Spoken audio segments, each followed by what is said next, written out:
So I'd like to open the meeting, and I have apologies from Tom Flynn. He's going to be here at 8 o'clock. So we don't have minutes from the last meeting due to staff shortages. So we'll move on to the agenda item. So we'll be talking about, got officers here talking about the new Southwark plan, and then we'll go on to regeneration and implementing planning policies, and then road user charging. So I'd like to invite the officers up first to talk about the new Southwark plan. I'll just be joining them very briefly. Yeah, and Johnson, will be introducing. There's quite a few of us, so. Oh, it's probably better to just over there, that's okay. We set the cameras up that way. If you need some more chairs, I can grab some. Yeah.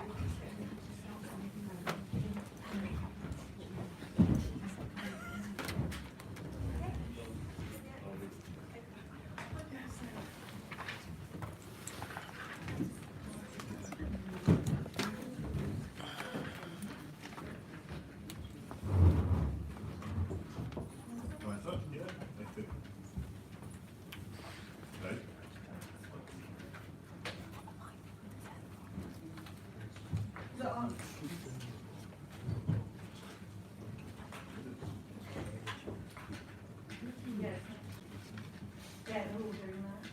Oh, yeah, I think you.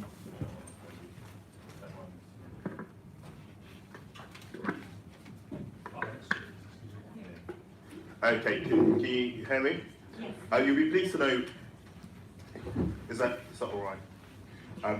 Brilliant. So just to introduce myself, my name's Johnson, City Councillor and Cabinet Member for Growth Development and Planning. I'm going to briefly give an introduction and you will be hearing from both Juliet and Tim, who are far more knowledgeable both in respect of the detail of the new Southwark plan, but also give an overview in terms of regeneration as well.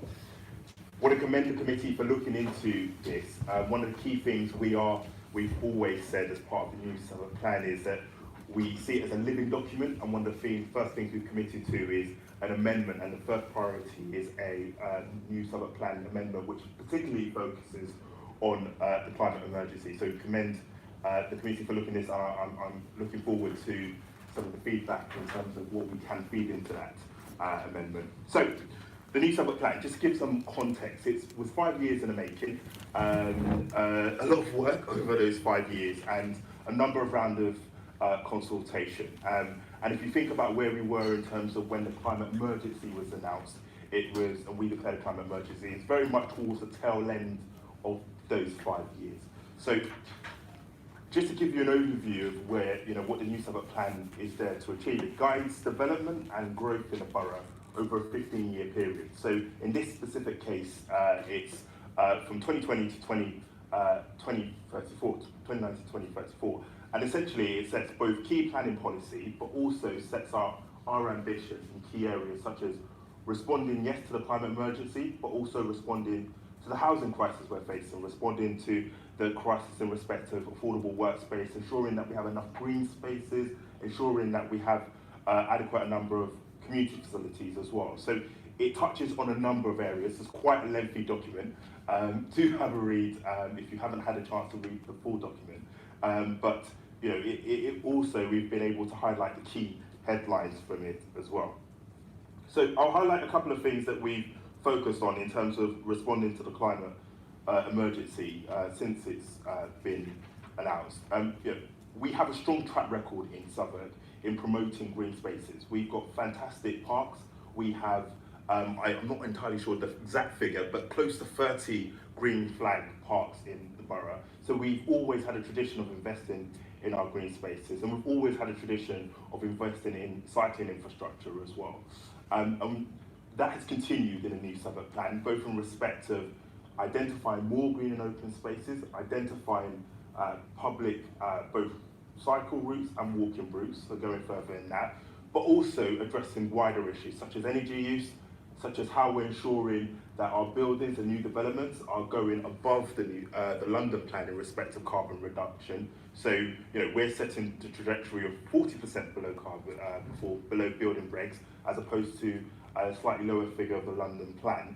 but then also identifying areas in which we can go further as well. So we've started exploring in recent months how we coordinate developments to have consolidated servicing. So in that last mile delivery, you don't have multiple vehicles, particularly in the north of the borough. You can have consolidated servicing, and we've had successes both in respect of St Thomas East Street framework, and also further by London Bridge as well. I'll end on this note. The New Southwark Plan, as we've said, is a living document, and it will continue to amend it as time goes on. We have submitted it, and we look forward to the examination in public, where we'll be able to have discussions with community members and other stakeholders as to how we can hear their feedback and how we can get to a position where we get an inspector's report on the New Southwark Plan as well. But in addition to the climate emergency amendment, we'll also be looking at a heritage focused piece of work as well, and we'll also be looking through the Oak Kent Road Area Action Plan, one of our biggest developments in the borough, how we can promote our efficient energy use through cell chip as well, and extending that further and in connecting more of existing housing stock and new developments. Okay, so we have the New Southwark Plan with the policy, so I'll just take you through. Sorry, could you just introduce yourself and just tell us what your role is in brief? That would be much appreciated, thank you. Juliet Seymour, I'm the Planning Policy Manager, so it's my job to ensure that we have a policy framework in place to take to the councillors for the whole of Southwark. The idea here is to look at the carbon and how we can reduce that in the borough. There's the carbon emergency, so looking at how we're trying to tackle that, and carbon reduction, and also an integrated package within policy to make sure that all the policies are working together rather than pulling against each other.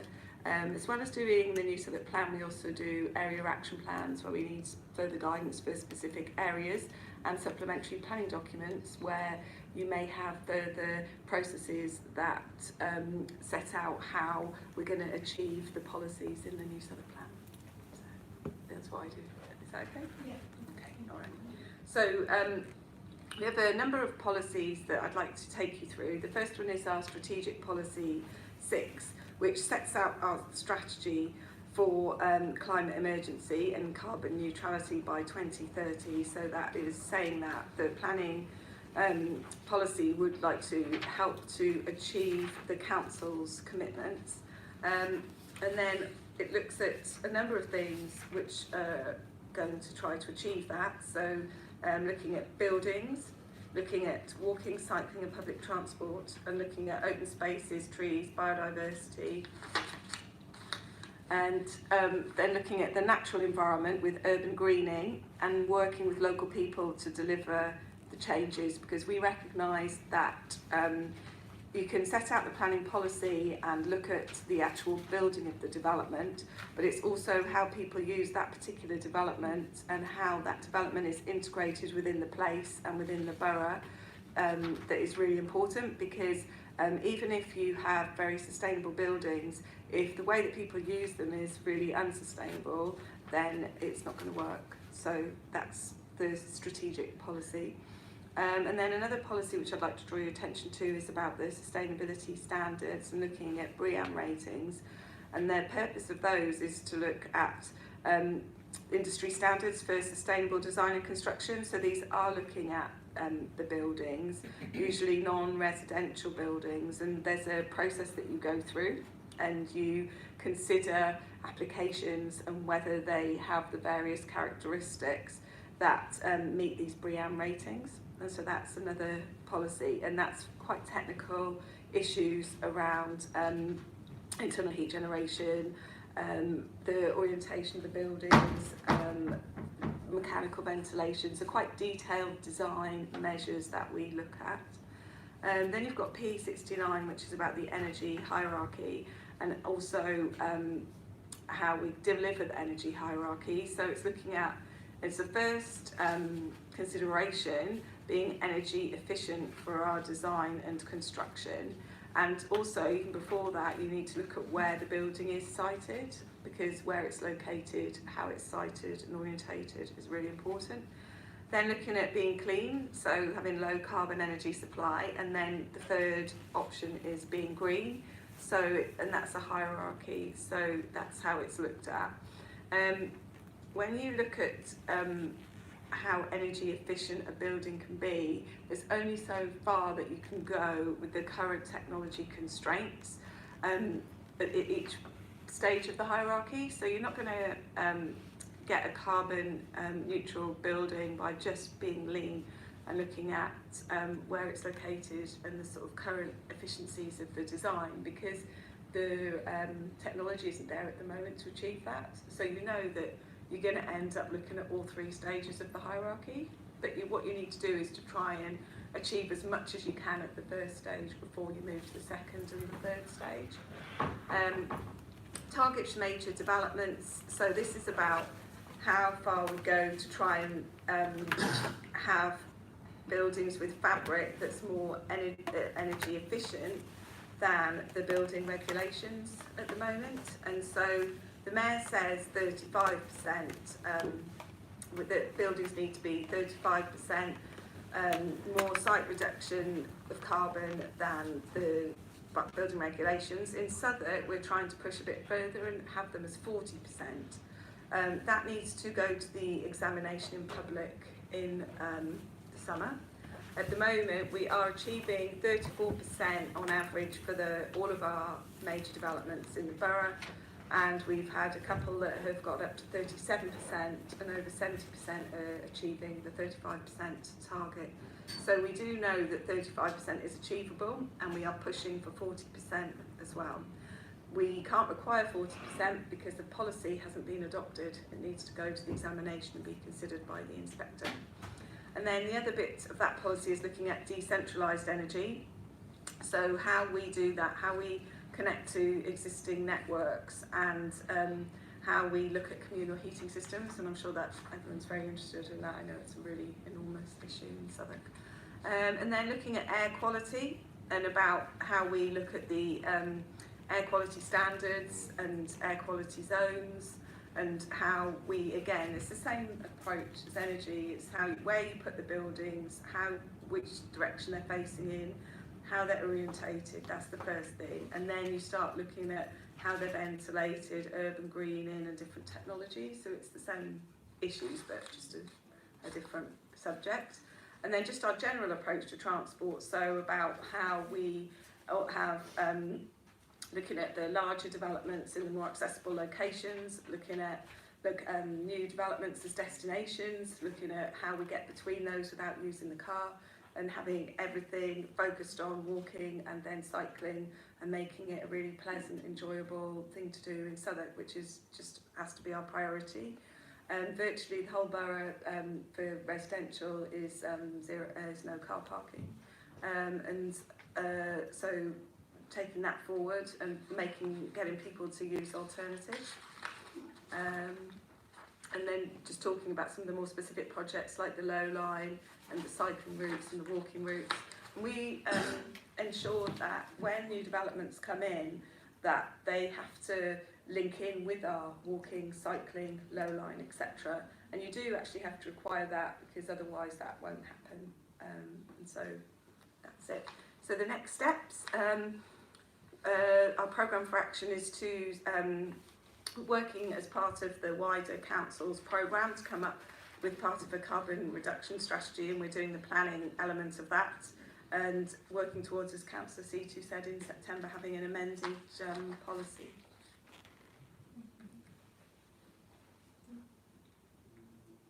Okay, so Do you want to add anything? So Tim's regeneration. I'm Commissioner You're Regeneration. from regeneration. Okay. Great. Okay. Thanks. Thanks for that. So I'm going to open it up to members for questions. If you could introduce yourself first and then ask your question. I might kick off, actually, Chair's discretion. So I was looking at, I don't know whether you know, have you seen this report? Yes. Have you thought about signing up for the Green Council? I think councils can sign up to their criteria. Is it something you've looked at? Something to take away? Yeah, we can take, I mean, we are looking at all those things as part of our strategy. We are currently preparing our strategy for how to take our programme forward. Yeah. When will you be looking at that, sorry? And for February. Okay. Yeah. Okay, fine. Who wants to start? Anyone? Thank you for your presentations, Councillor O'Brien, London Bridge and West Bermondsey Ward. The target of 40% below the building regs with carbon emissions, I am quite surprised that we're hitting 34 to 37. Only insofar I know it's really hard for resi developments to hit those numbers, a lot easier for commercial. So we're taking payments in lieu in many of the applications that come forward. I was wondering if you could give the room some idea of how those payments in lieu will be used to offset the inability of some applications to meet their carbon targets. Yes, so the measure is always to try and do it on site first. But if it can't, we take a carbon offset payment. So what we're doing at the moment as part of this plan for February is coming up with how those are going to be spent. There are some projects that we have got, and so we just need to agree how they're going to get funded in a programme coming forward. So that's all part of this work that we're doing for February to come up with a plan for planning of as part of the council's carbon emergency project. And just to give a flavour of what that could include is, you know, we've been active discussions with the housing team as to how you ensure that you have more energy efficient lighting on estates and communal areas, which will bring down the cost of communal lighting in the estates, but also provide more sustainable lighting in the estate as well. So interventions like that is the sort of things we're exploring. But you know, as Juliet quite rightly says, you know, work will continue over the next few weeks to detail what that is. But it's really important that we do spend that in a timely manner, because I appreciate that it is, you know, it is offset funds, and it does need to be able to be spent to see those you know, carbon reductions that we want to see.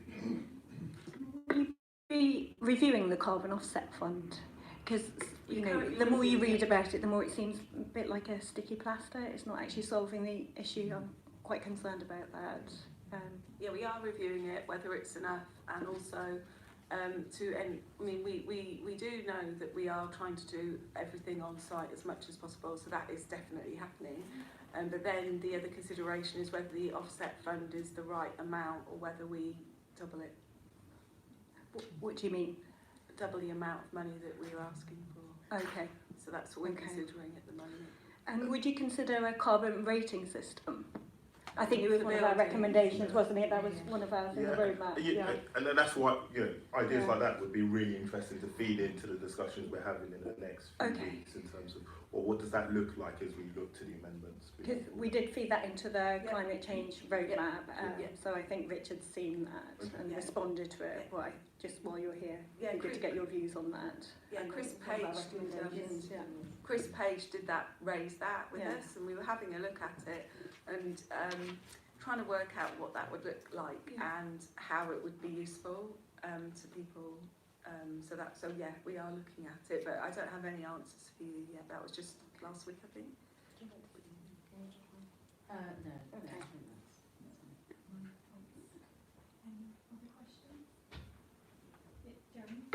Hi, Jeremy Leach, co-opted member of the Commission. I've got three quick questions. One's deeper than the other two, really. So the first one is, I think that, I mean, appreciate how much work's gone into this and how over what a long period. I mean, you know, from Walworth, we've been in this from the start of the journey, and it is an amazing long piece of work.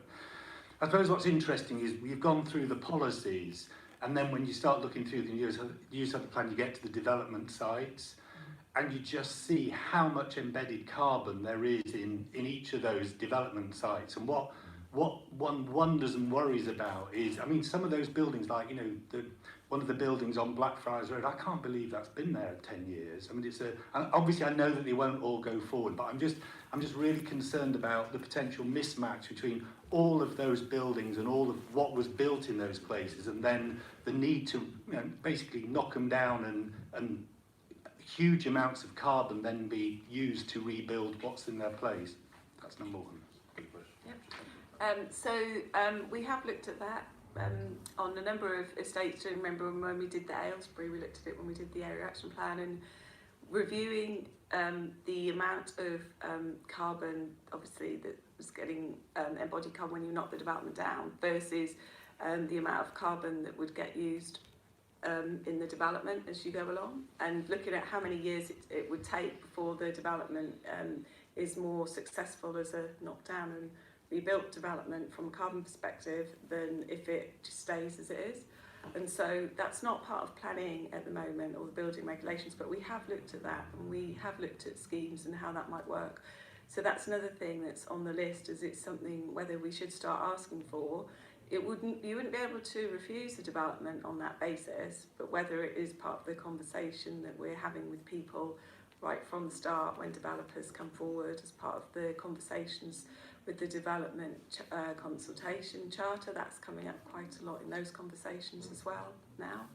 And so whilst it's not a statutory requirement, it needs to become part of the conversation. So that's what we're looking at as well.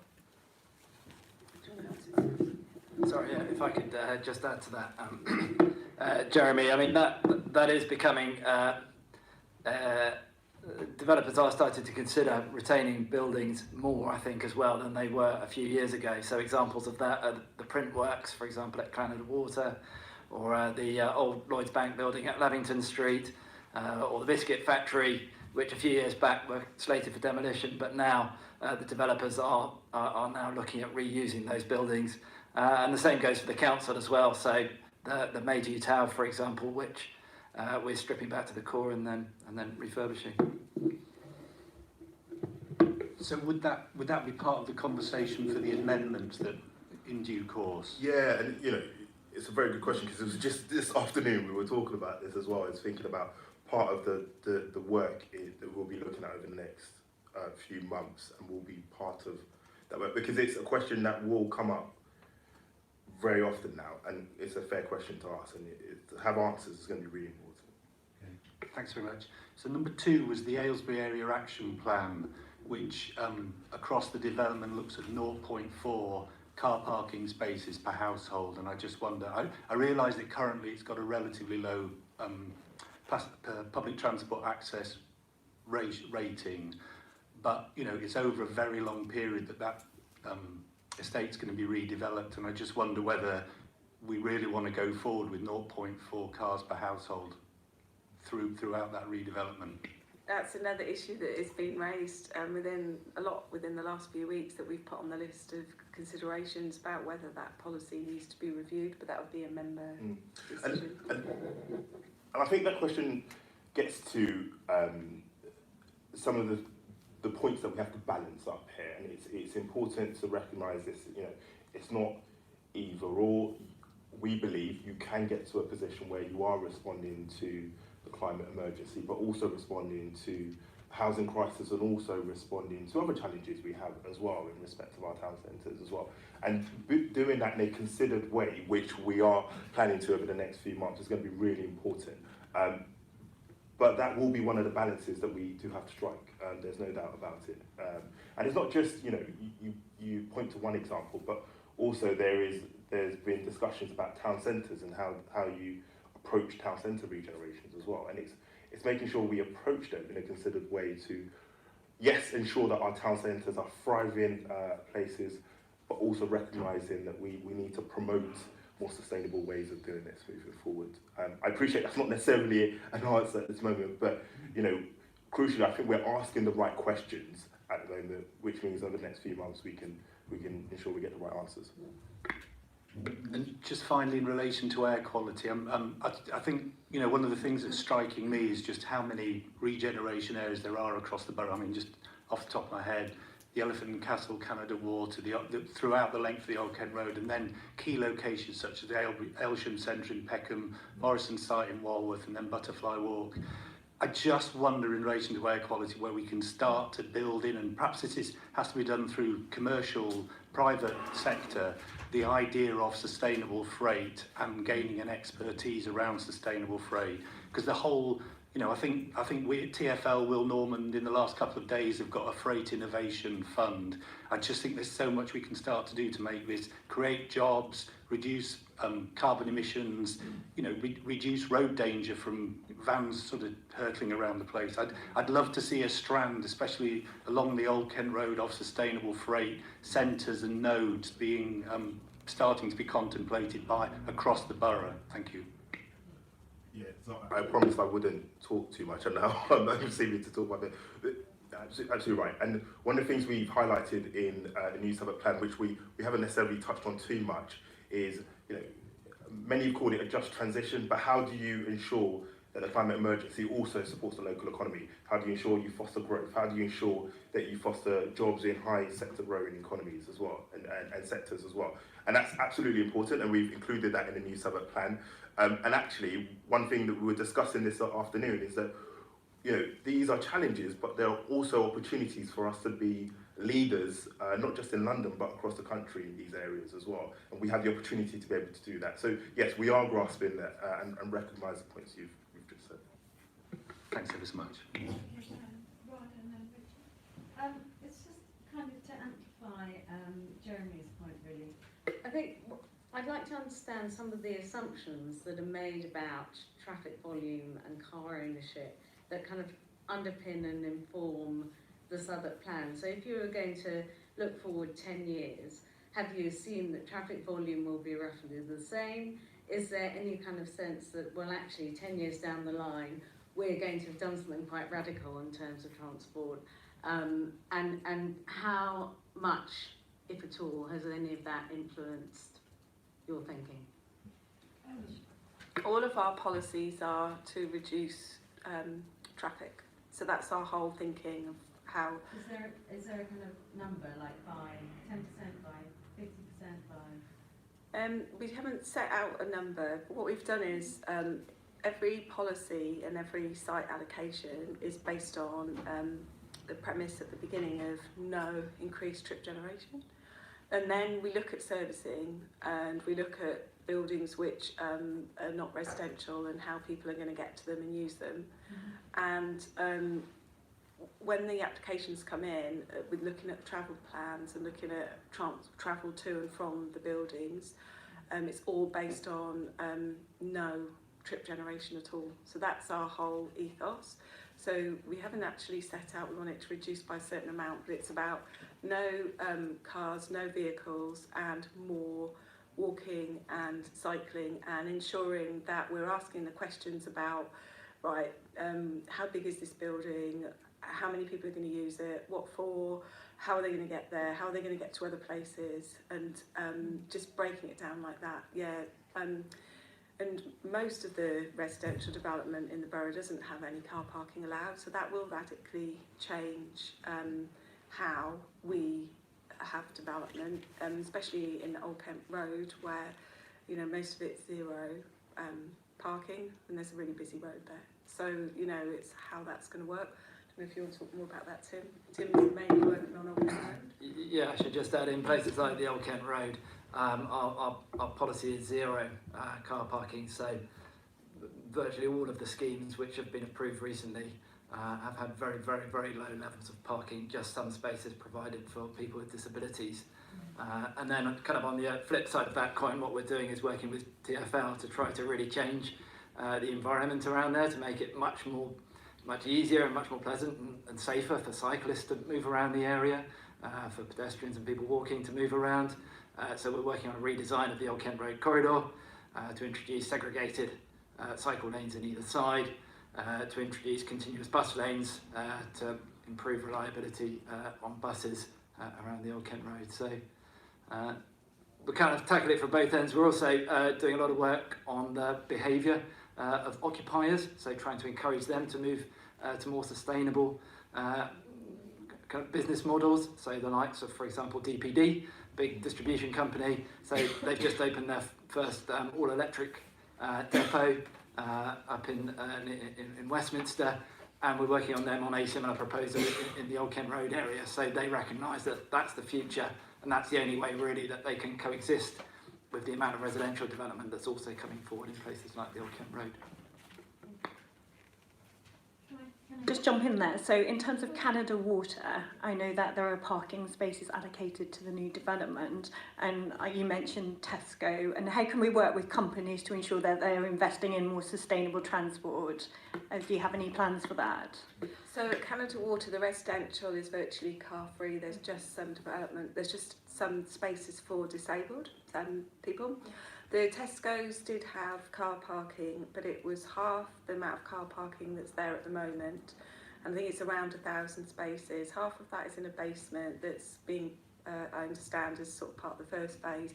And we are hoping that the other half might not get built if they don't need it, but we don't know when it will come forward or how it will be phased. But that's where we were with that development.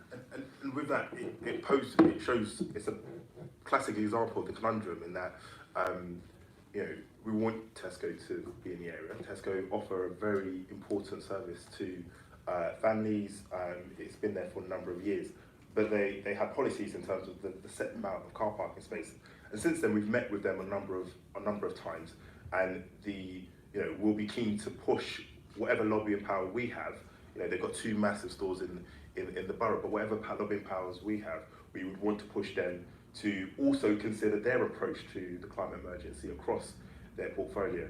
But it does show the conundrum in that they are a supermarket, and because they haven't quite moved the dial in terms of responding to the climate emergency, we want to keep them. Is how do you ensure that you can lobby them to move the dial on that as well? Do you do that? Is it by working with other councils across the borough, across, yeah? Yeah, so, you know, following that discussion with Tesco, you know, we have also, and we're in a fortunate position in that we have, you know, 2 big stores, 2 big Tesco stores, or we might even have a few more, and we've got a number of Tesco Expresses as well. So we do have some leverage, but yes, you're right, we do need to work with other councils, not just across London, but also across the country to be able to bring influence to bear on it. And will there be any electric charging? Yes.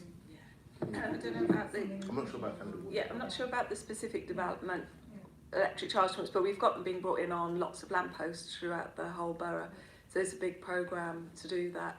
And also on these applications where you do see car parking spaces coming in, that was never the amount that was envisaged by the applicant at the starting point. Yeah. So it might look like quite a few, but I can assure you it was a lot more to start with. So yeah, but electric points, there's a big programme to bring them in on lampposts all throughout the borough. I'm sorry, I don't know on that specific site, but they are coming in that area. Thank you. Both Rada and Jeremy have asked 2 of the questions I wanted to ask, and I'm particularly keen on Jeremy's question about electric and radical distribution hubs. So I'm glad to see. Thank you for asking, getting there first. But I want to ask about the energy demands of the actual buildings that we're building and where the plan addresses that. Obviously a considerable amount of carbon is used by heating and lighting properties over the period that they are used. So are we doing anything on designing to passive house standards so that we minimise the amount used for heating and heating? Are we looking at radical technologies like ground heat pumps to use the Earth's natural heat to heat the houses? Are we looking at about anything around community energy to ensure that the energy that we get used in these buildings is created to environmental standards, but also involves the community in the sort of running and control of it?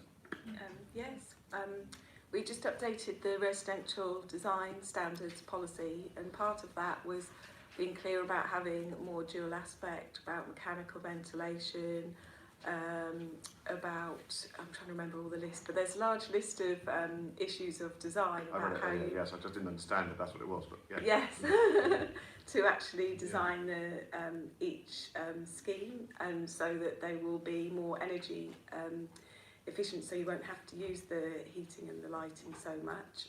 Sorry, Tim, did you want to speak as well? Yeah, I was just going to say, as well as requiring developments to improve the actual fabric of the building as far as possible, and we do have developments which are near passive house standards. We're not quite at passive house yet. But in terms of the heating technologies, yes, so the London plan now says that you can't use gas or fossil fuels anymore to heat buildings. So most of the developments which are coming forward now have air source heat pumps. So ground source we've looked at, but it doesn't really work in somewhere that's very built up like Southwark, but air source heat pumps do work. We're also looking at district heating schemes. So for example, connecting the Selchip heat from waste plant, which is down in Lewisham, connecting that to both our existing council estates and then also to new development, which is around the Old Kent Road. We have a contract already with Veolia to supply heat to, I think it's 5 council estates, which are kind of north of the railway viaduct, so just kind of north of South Bermondsey. And we're also then working with Veolia to look at the feasibility of then connecting council estates around the Old Kent Road and around Peckham, and then using that as a spur then to build into the Old Kent Road, into the new development. And that has a huge benefit in terms of reducing carbon emissions. Selchip isn't carbon zero, but it is very low carbon. And they have a plan to decarbonise as well. By their target is by 2050. It also has a huge beneficial impact for air quality, because instead of having lots and lots of individual gas boilers all over the borough, we just have one central plant which we can clean much more rigorous. We've got it's much easier to manage than it is having lots and lots of separate plants all over the borough. Yeah, I was going to ask a follow-up question, but you might have sort of half answered it. I mean, the one concern I have about Selchip is air pollution from that large chimney. What exactly then are you doing to clean up the emissions from that plant? Veolia, who manage it, do have a programme of progressively improving the air quality around the chimney. I mean, it is emitting heat. And it is emitting some pollutants at the moment. Selchip has about 40 megawatts. It produces about 40 megawatts of heat. We buy 12 megawatts, and 28 megawatts goes up the chimney at the moment. So what we're trying to do is capture that heat that at the moment goes up the chimney. Right. But it's heat and it's pollutants which is already being emitted. So we wouldn't be generating additional pollutants, and we are working with Veolia then to improve it. I'd like to understand more about that. I mean, are you in a position to tell me how they're going to clean up the air pollution, and what's the timescale for the reclaiming that 28 megawatts of heat that's being passed into the atmosphere? In terms of a programme, subject to getting funding and agreeing contracts, we think that it would be possible to get that network up and running probably in early 2023. I don't have, off the top of my head, I haven't got the details here for Veolia's programme for cleaning up the pollutants which come out of the chimney, but I can circulate that if it would be helpful. Yes, if possible, thank you. Yeah, helpful. And just to quickly follow up, so what are your thoughts on community energy? It'd be good to know your thoughts, and is it an alternative, a viable alternative? For great operational energy. Generally positive, and it's I think any solution will need a myriad, and Tim just talked through a number of energy solutions. So any solution will need a myriad of solutions, and community energy definitely plays a part in that sense. Do we have any specific examples of work that's been developed to date, or any discussions? It sits slightly somewhere else, but. Yeah. I mean, when you say community energy, are you talking about communal heating systems? Right? Yes. I mean, most of our council estates do have communal heating systems. So I know our housing department. I'm talking about solar panels on estates and on new developments. Is it something that you're pushing? Because just looking at this Selchip, it's not carbon zero. So is it something that's you're looking at as well? Yeah. Is it going to be like a hybrid system? Could you have a hybrid system? So So reflecting on any solution to get to carbon neutral by 2030 will need a myriad of energy solutions, and absolutely, I know there's been there's well-documented cases of community energy schemes right across not just the neighbouring boroughs, but right across the area as well. So absolutely, I know there's specific work being done by colleagues to be able to further that. So Yes. and I imagine that will be something that will come forward as part of the work that we're doing in terms of the amendments to the new Southwark plan. Okay. So yeah, Okay. absolutely, helpful suggestion in that sense. Air source heat pumps are the main method that are being taken forward at the moment on our council's own developments. We looked at ground source heat pumps, but you needed so much kit that it just wasn't possible. With solar panels, the issue again is you need so much kit that you wouldn't be able to run the whole development. It might help with running Yeah. some of it. Yeah, that's why I thought maybe a hybrid system. Yeah. I don't know. No, yeah. You're an So, expert in this. So. yeah, no, but everything like Yeah. solar panels is always really helpful because if it doesn't run it all and it can run a bit, Yeah. everything is useful. So that is one of the options that I know is being looked at as part of the hierarchy. So yeah, that is. But yeah, with the ground source pumps, it doesn't work practically. But the air source, that's going in all our council own, isn't it? The air source heat pumps, that seems to be the most practical option at this moment that's being taken forward. And are they carbon zero? So you still need a bit of energy, but because it's coming off the grid, the GLA consider that as the grid will not be using carbon, that they will become carbon zero. But at the moment, yeah.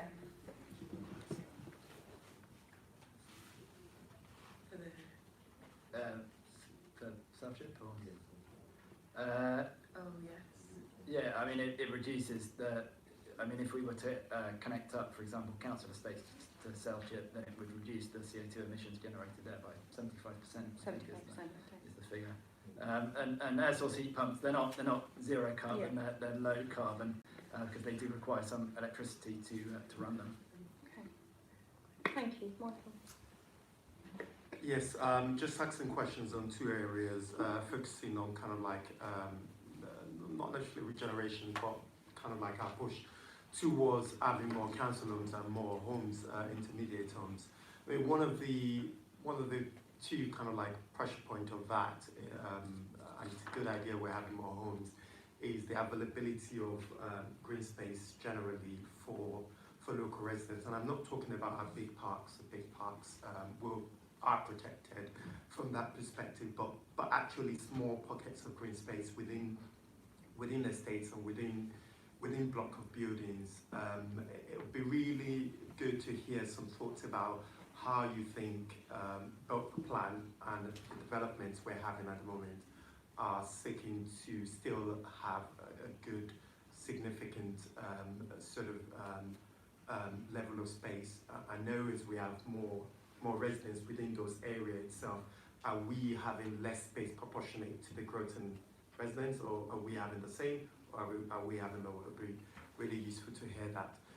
Secondly, in terms of transport, I hear what we say in relation to sort of car-free sort of zone in an essence for some of our new buildings, and particularly as a councillor for, so I should have introduced myself, Michael Sheeter, councillor for Old Kent Road. I just think with the thousands of people who would inevitably move into the area, the thought that majority of them would not have cars are something which I just don't believe and accept. And I think there needs to be more we can do, and there needs to be more we're doing to ensure that those who do, developers who are in charge of these buildings are actively sort of doing more than just slipping a little bit of a slip to, I don't know, to their welcome pack or to their seller's pack, that they're actually doing more to make sure that people are ideally not owning a car, or if they are owning a car, that they seriously consider that there is really no parking available. I appreciate, I'll just quickly finish, I kind of like appreciate that inevitably, if we get to a CPZ zone around the area, that inevitably they will find out that they can't park in the area anymore.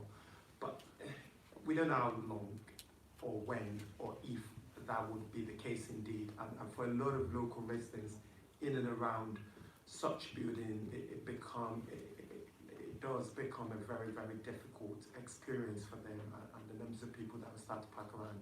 So it'll be very interesting to hear your thoughts about whether we've had really good thoughts about that and how we move that forward. And lastly, just general transport. There's still huge concerns, certainly on the Oakland Road and in other areas of sort of the borough where regenerations are taking place, that transport planning is still lagging behind. And how do we ensure that actually people are not feeling that where there will be a bottleneck in 2, 3, 4 years' time, that actually we can reassure them that that the solutions we're proposing and we're thinking about would really, really address those difficulties in a few years' time. Yeah. If it's all right, I'll start off and then colleagues will come in. So the first point in respect to reflecting on how do we ensure, actually I'll take it in reverse, so talking about transport, and absolutely, and to take Oakland Road as an example, pivotal to the plans for growth in the area, we've been absolutely clear from day one, is ensuring that we have public transport that's fit for the 21st century. Anybody that goes down the Oakland Road 9 o'clock on any given morning will know it's a bit of a challenge, both in respect of getting down the Oakland Road, but also air quality as well. So, the headline figure, or the headline thing, we always talk about the Bay Blue Line extension, but actually there's so much more work that's being done in terms of improving bus quality. Tim just talked about cycling infrastructure. There's work being done in terms of how we make it a healthier high street as well. So, I think in terms of reassuring community members, because it's a really, really important point, and actually when we had the Oakland Road forums, that was one of the key concerns.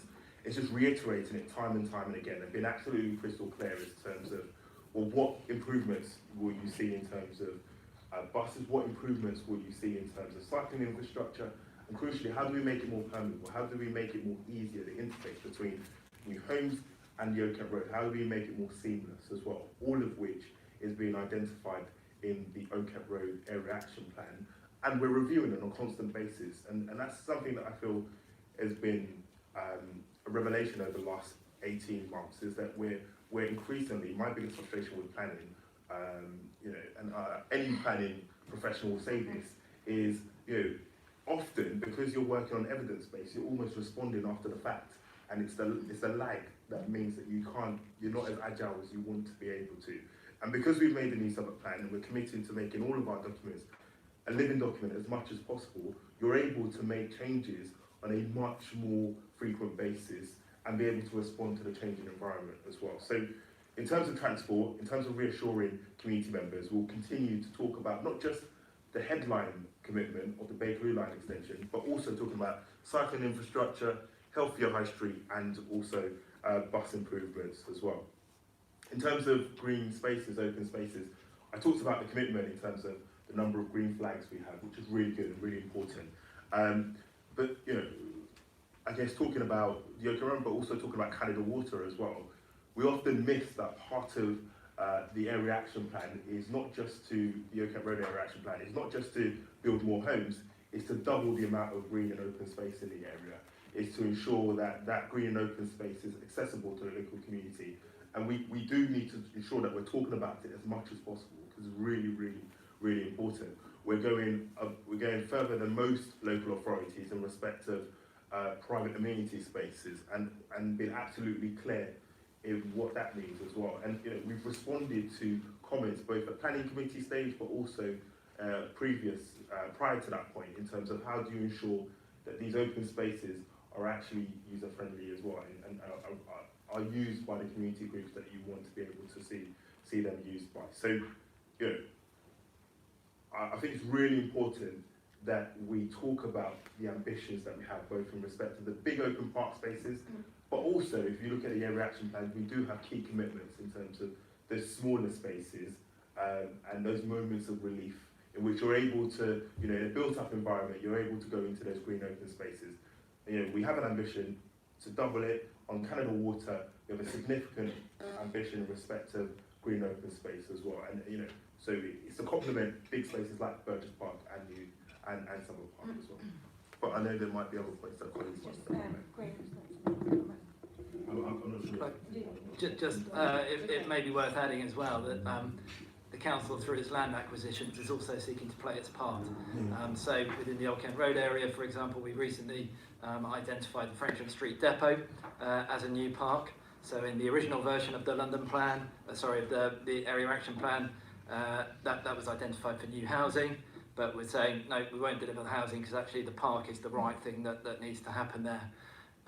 Over the last 18 months, we bought the gasworks, we've bought Curry's PC World site, and part of that is ensuring that the council can deliver the infrastructure, including the parks, that the area does need. Yeah, thank you, Chair. A triplet of questions again. If we cast our mind back to the Elephant and Castle Master Plan, I understand that it was there was much plaudits, and indeed I think it won an award from former President Clinton. But that was before the Lend-Lease contract was signed, and I understand that some of the sustainability elements were jettisoned as a result of cost cutting. I wonder if the award, did the award arrive and was it given back, or did it never arrive? Okay, yeah, so the Elephant Park scheme was originally recognised by the Clinton the Clinton Foundation as part of their C40 Cities programme. So that was a programme of 40 cities or 40 areas around the world which were then going to try to deliver carbon zero development. My understanding is that the Clinton Climate Foundation has now folded, so it doesn't exist anymore. But nevertheless, Lend-Lease are still targeting zero carbon. So they're still committed to the original plan that they set forward as part of their plan for the C40 programme.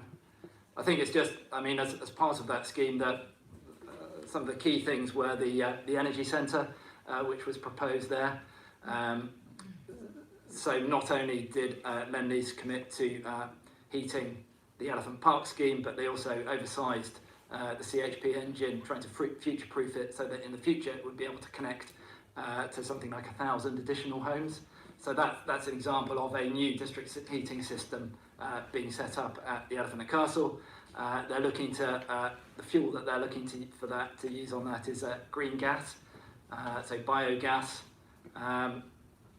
And over the longer term, Lend-Lease have committed to an industry climate emergency pact, so that they're also looking to decarbonise, albeit by 2050 rather than the council's target.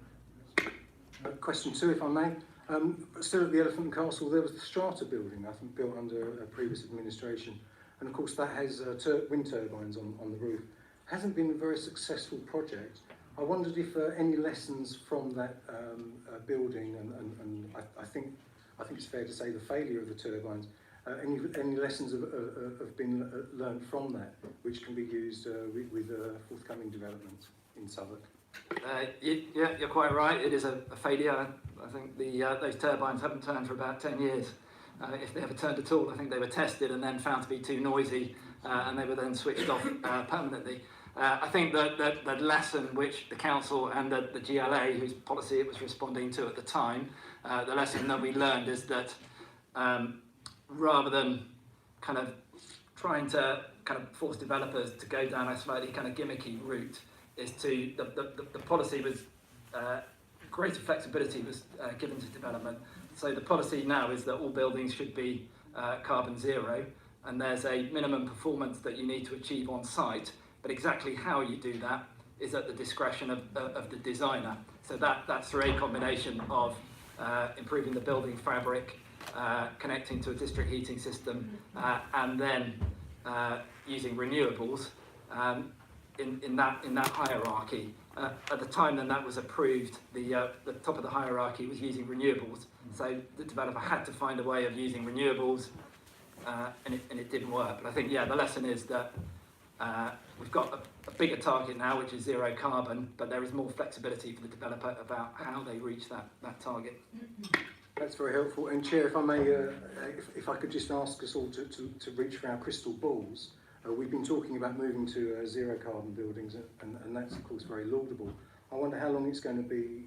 Like I say, it's perhaps quite a vague question, but until we're looking at net zero buildings, and actually we end up living in order effectively power stations to provide a negative carbon footprint. Do you think that that's 5, 10 or 20 years down the line? Yeah, I think it's really important that we as much as I'd love to look into a crystal ball, we've declared a climate emergency. Let's focus all on our efforts to respond to that climate emergency, get to carbon neutral by 2030. But I'm all up for ambition, and ambition's good. Sadly, I don't have any crystal balls. So.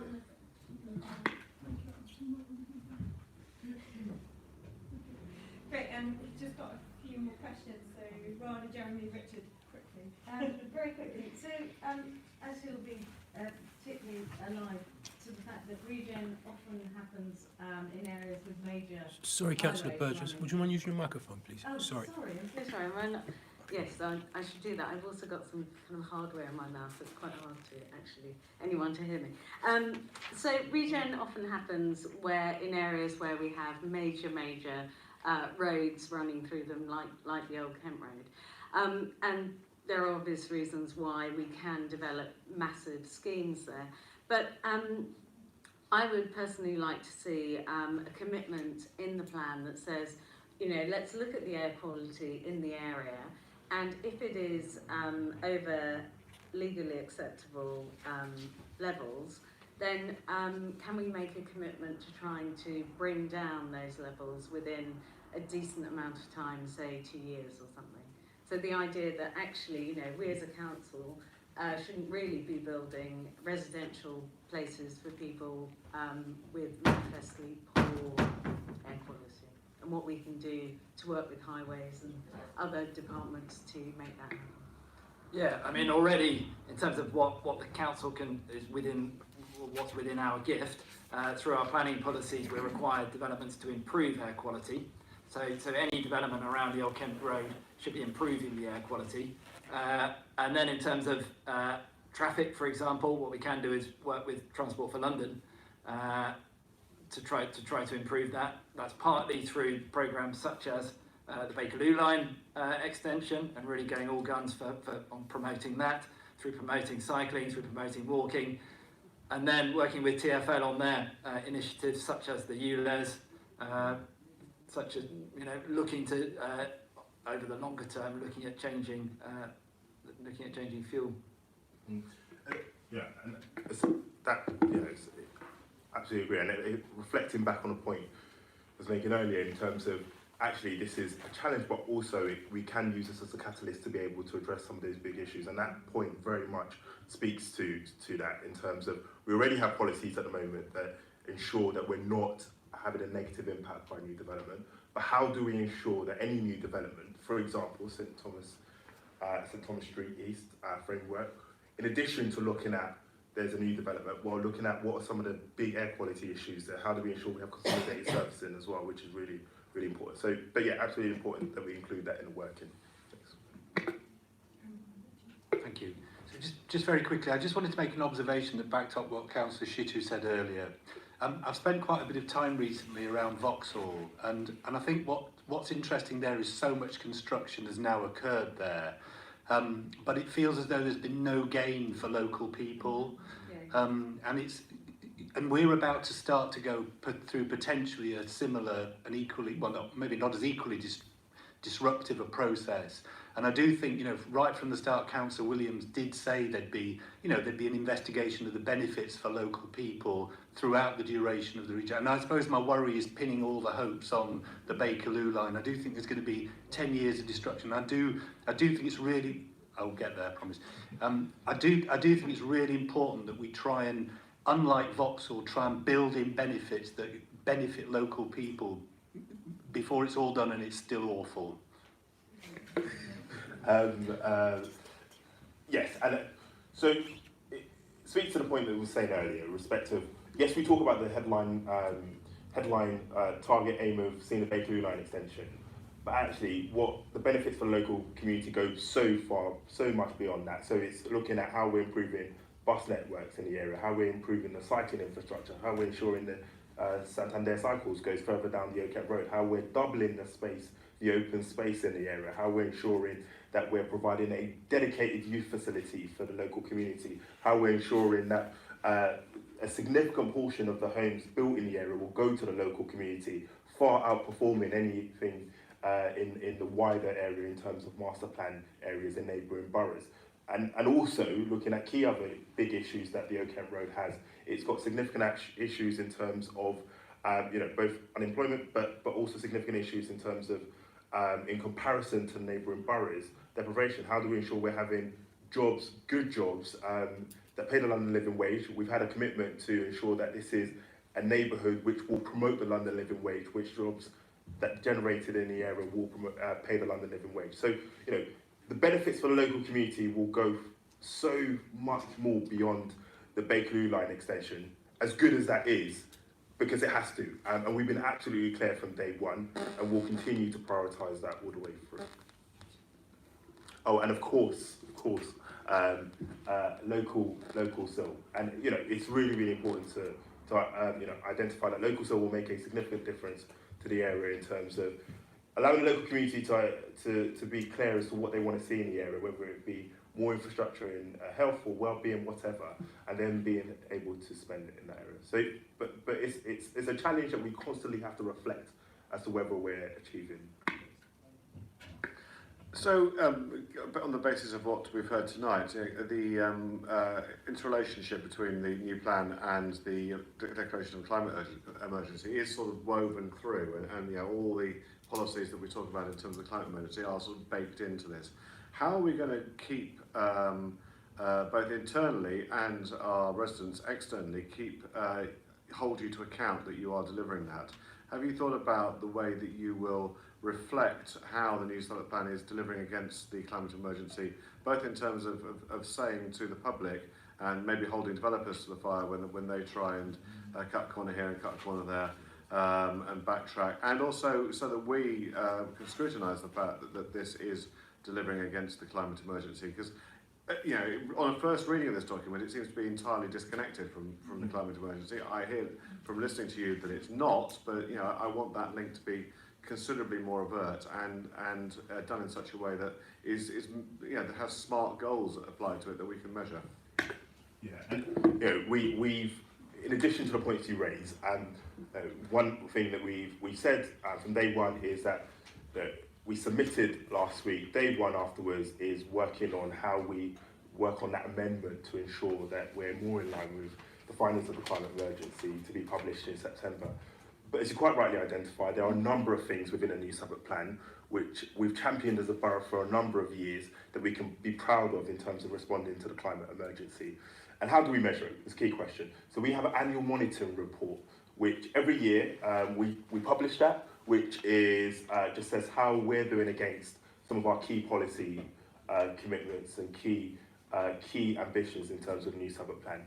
Naturally, housing figures always kind of take the headline, but in that document also is a number of other things in terms of looking at how we're performing against the new Southwark plan. I know that Chris Page is in the audience. I know there will be work in terms of the findings from the climate strategy work. There will be a governance arrangement in terms of ensuring that we're delivering against the ambitions that we've set, and planning and regeneration will play a role in terms of responding to that as well.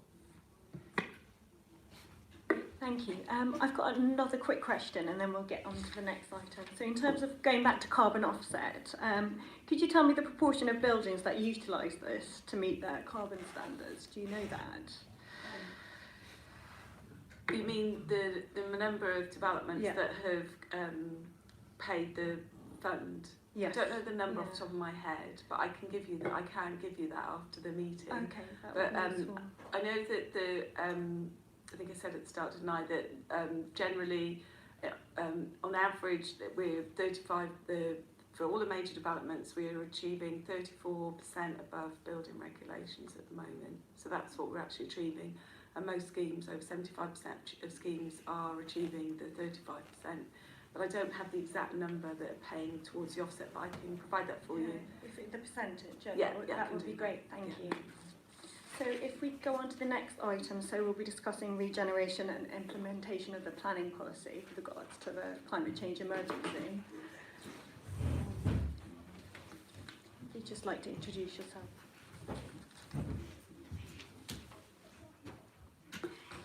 Thank you, Chair. I'm Tim Cutts. I'm a Senior Regeneration Manager specifically in the Old Kent Road Regeneration team, but here this evening on behalf of all of the regeneration teams. I have a presentation. Julie, is it possible to put it back?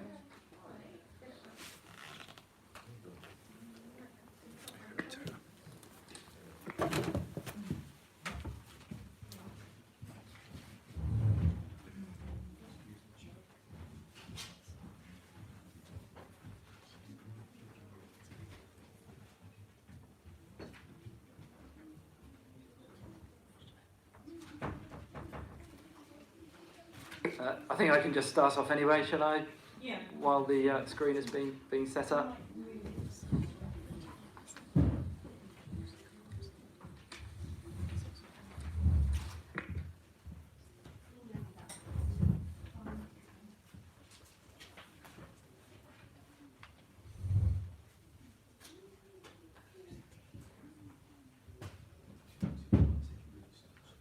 Okay. So I'll be fairly brief here. I mean, a lot of the items we've covered in our earlier discussion. I think the first point that's really important to make is that actually one of the overarching principles of our approach to regeneration over the last kind of 20 years or so is that we've followed a very recognised principle, which is that generally we should be looking to locate higher density development, more homes in the areas which are best connected to public transport, or in which there is the opportunity to plan improvements to public transport, such as the Old Kent Road. So our approach across the borough has been to try to increase densities at Elephant and Castle, at Canada Water, Old Kent Road, Peckham, and that's to absolutely maximise the opportunities which local people living in those areas have got to access public transport, to access local services, whether it's shops, whether it's schools, whether it's health services, and really maximise the opportunity that you've got to be able to walk, to be able to cycle, and to take public transport, and not to be reliant on the car. Undoubtedly, we've got a really long way to go in terms of getting to carbon zero, but I think it is important that we recognise kind of what has been done to date. We talked a bit about Tesco. We're doing our best to work with our key partners in the borough, many of whom now have committed to an industry pact on climate change. So that's, for example, British Land, Lend-Lease, Grosvenor Land Securities. So they all have committed to ensuring that their portfolios are zero carbon by, they've aligned with the London Plan, which is 2050. We've also got some really cutting edge developments which are happening in the borough. So Land Securities, which will be developing their first carbon neutral office building at Sumner Street, with another one planned at Lavington Street. Likewise, in new developments coming forward on St Thomas Street, we're working with Joseph Holmes in 3 schemes. They're the developer that we were talking about, which have a residential, down on the Old Kent Road at least, it's a residential tower of about 28 stories, and it is almost passive house standard, so it is really cutting edge design. Lend-Lease have done passive house terraces at Elephant Park, and they've been looking at how they sell compared to the normal specification of a house, to look at the kind of added value for people which passive house brings. And then we've talked a bit about off-site consolidated servicing, so around Borough, St Thomas Street. So Councillor City talked about some of the efforts that we've been making with guys in St Thomas Hospital, for example, to help them consolidate their services, which actually has resulted in a massive reduction in the number of vehicles which access their site.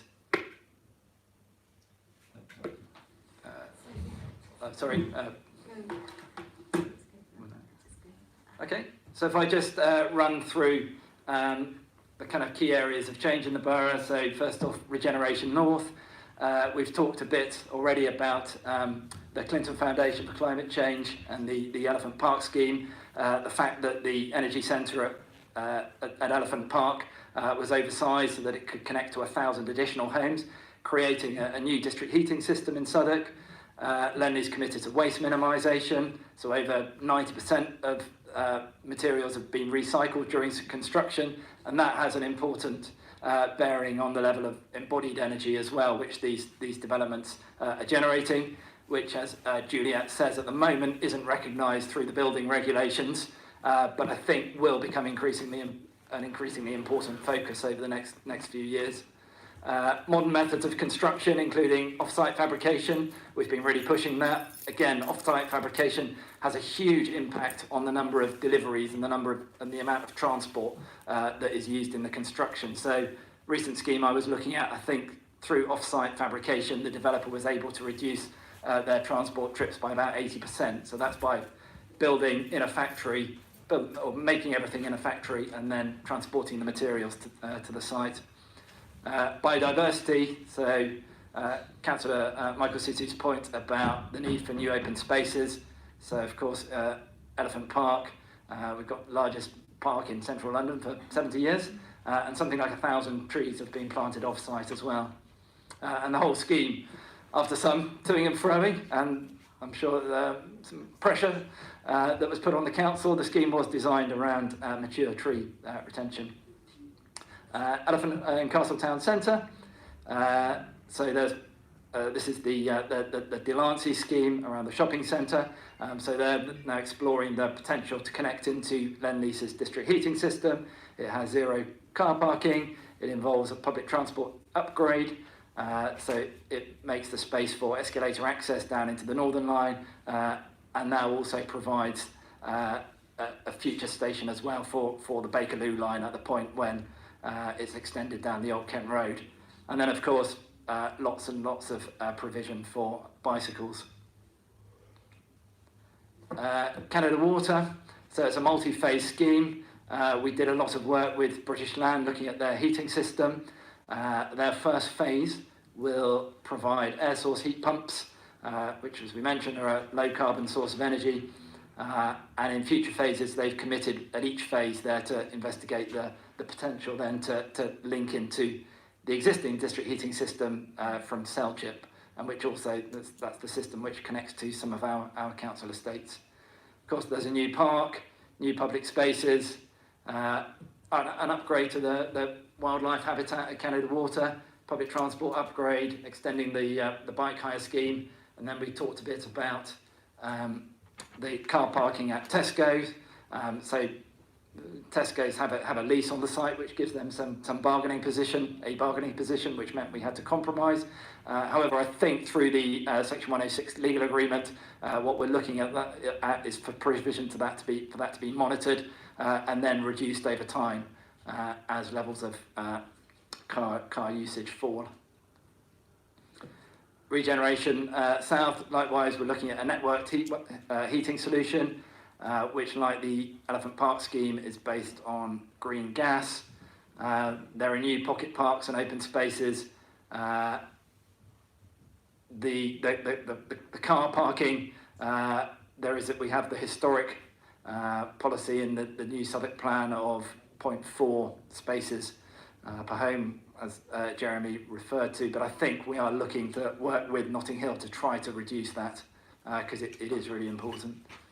Then, of course, Peckham, Camberwell town centres, so we'll make sure that schemes such as the Aylsham Centre, such as Butterfly Walk, they'll be required to comply with the new Southwark plan.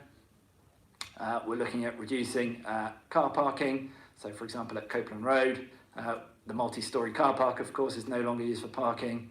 Looking at improving public transport, so the station improvements around Rye Lane, and then looking at how we can reduce pollution along Rye Lane.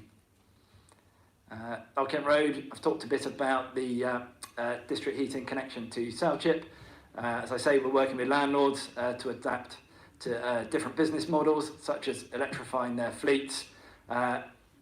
We've tried to place a huge emphasis within the Old Kent Road area on urban greening. So the greener belt, which is the image that you can see there, is actually kind of the heart of the plan. And that's not just about creating new park spaces, but it actually goes to the heart of the way that people live their lives. And it's about maximising again the potential for people to walk around, to walk between facilities that they use, such as a health centre, such as a leisure centre, such as shops, such as the schools, really promoting sustainable lifestyles. Of course, nearly all the developments are car free. We've got one development, which was the Malt Street scheme, which had a basement and which did provide some car parking, but the remainder of the schemes I think that have been approved are car free. I mentioned that we're working with TfL on a redesign of the Old Kent Road, trying to promote walking and cycling and public transport. And then, of course, we're also, as Councillor City says, promoting the Bakerloo line extension. I think it's important not to forget as well that the council is a landowner and has a huge portfolio of buildings. So we will be looking at how we decarbonise our own portfolio. We'll have a new asset management plan which will champion the climate emergency. The council's looked at the way it rationalises estates. So from a situation a few years ago where we had over 30 office buildings to now having 2 main campuses. We'll be trying to work with our tenants. A lot of our tenants are small SMEs, for example, in shops, who have existing leases with the council, but what we will be doing is working with them to look at how they can reduce their carbon footprints, and then over the longer term, as we need to invest in our stock, looking at then how we change our heating systems, how we decarbonise our own stock. There are some big challenges ahead, so we've talked a bit about embodied carbon. At the moment it is outside the building regulation, so it isn't one of the things, as Juliet said, which we assess our development proposals against, but I think that will change. And it will lead to doing things differently in the way we think about regeneration of, for example, new council estates, of existing buildings like the print works and so forth that we talked about earlier on. And then, big issue, technology is changing very fast, so how do we make sure that we're doing the right thing? So a few years ago, the solution at Elephant and Castle was seen as a biomass and biomethane. So we were looking at creating a new power station essentially at the Elephant and Castle that was using biomass. But we no longer think that biomass is the right way to go within central London. So how do we kind of keep, trying to think one step ahead, not kind of fall into pitfalls where in 10 years' time we think, oh gosh, why do we do that?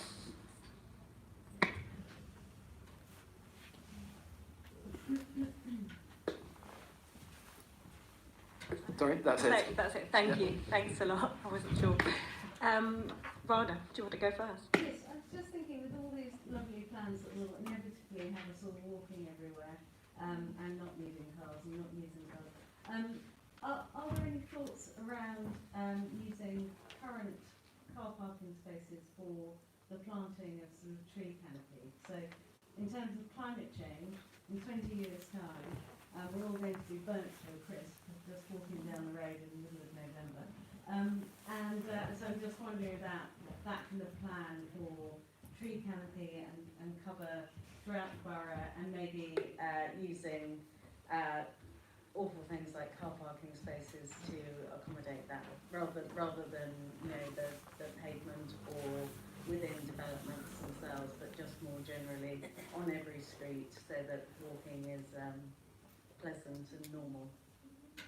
Yeah, absolutely. I mean, one of the things that we've been looking at in the old Kent Road area is how we reimagine the curbside and how that area is used, with the objective of trying to one of the kind of objectives which we're trying to work to in the Old Kent Road is actually make things easier for business. So trying to make the streets work more effectively, but also widening the pavements, enabling more tree planting, taking a different approach to servicing. So increasingly, we're finding that new residential developments are being serviced, or the kind of transport burden which is placed on them isn't from residential cars, it's from white vans and so forth, which are delivering parcels. So thinking about how can we reassign the curbside to create loading bays, which in the future might be bookable, for example, so to try to kind of manage that better, but then also create more space for people walking and more space for planting. Yeah. Thanks for that. That was really interesting. And just touching on that last point, actually, around the speed of change in tech, and talking particularly about biomethane. And I saw something earlier that mentioned green gas, and I was just kind of spotting that and thinking, my understanding of where energy may go. There's not even a guarantee that by 2050 green gas will be in the mix, but beyond perhaps some kind of niche uses around transport and so on. So how do we ensure that we're preparing when ultimately there isn't a domestic boiler yet that can run on hydrogen, but that may be the way we have to go in the future. So how do we kit out some of these developments for the possibility that they could be all electric, or that they could be as there will be with existing properties, a point where we have to all swap out all that stuff anyway and start again? I mean, my view is that developing district heating systems gives you more resilience, because if you've got thousands of homes which are hooked up to that heating system, you can change that heating system, and then you're changing the heat source for the thousands of homes. One of the challenges I think around a lot of existing development is that most houses, for example, have got their own combi gas boilers in them, and it's very, very difficult to change those. That relies on investment from thousands and thousands of individual homeowners, for example. Whereas if there's a district heating system, we've talked about cell chip, and in the future, at the moment it provides waste from heat, but there's nothing to stop them in the future, for example, creating more air source heat pumps or looking at other sources of heating as well at that location. And very briefly, I guess one thing this has taught us is the days of, and history's taught us this, is the days of having policies and strategies that are fixed and last 10 to 20 years, and without the opportunity to review, are just behind us, because technology, the challenges that we're facing are so enormous and of scale, and the land is significantly shifting on a constant basis, that to be able to respond to them, we need to consistently review our policies. And that's why, I talked about this earlier, that's why our approach to both our planning policies and also our regeneration strategies is one that they are living documents, because we have to recognise that we have the answers now, they may not necessarily be the answers in 5 years, but providing the framework so that when we do need to evolve, we can evolve, is going to be a really, really important one. Can I just ask a question on that? So how do you keep up to date with trends? Should we have an in-house research and development department? How do you do that?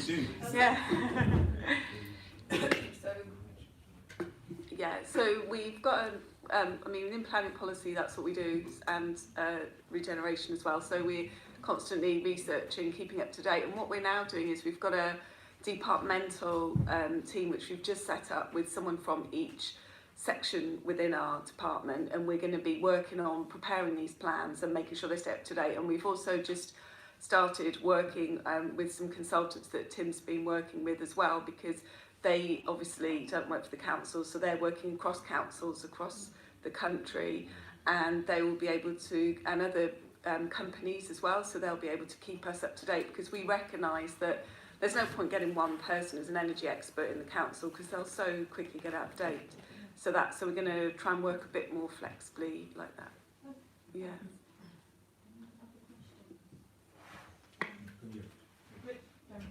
Speaking as a consultant with local authority clients, I commend your excellent choices. I just wanted to talk about something sparked off a thought. I've asked this question before at a previous example of this meeting, but I'm going to ask it again to a different audience. We're moving towards a way, and Johnson, you mentioned agile. Obviously, agile methodology in terms of digital development talks about creating teams for projects rather than teams for siloed departments.